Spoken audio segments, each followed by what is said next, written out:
This week we've been in Brussels and the main business of the week was the Environment Committee, and there we've been discussing lots of different issues, animal welfare, which I've been following on behalf of our group, also GMOs. I had the opportunity to ask Commissioner Dalli a question on GMOs, but we've also been talking about fracking, which people have probably heard about.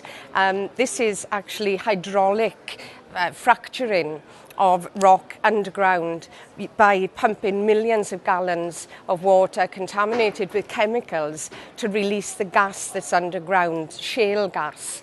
And this is a very untested technology. We know from a UK government report that it caused minor earthquakes around the Blackpool area last year.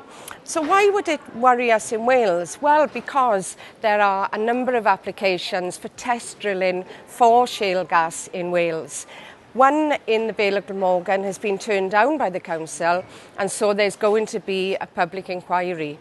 And I think that everybody needs to really learn about this and make their voices heard. I've called for a ban on all fracking until the technology is proven to be safe. But it's more than that for us, because they are looking at former coal mining areas, large areas of Wales where we've already suffered from the exploitation of fossil fuels.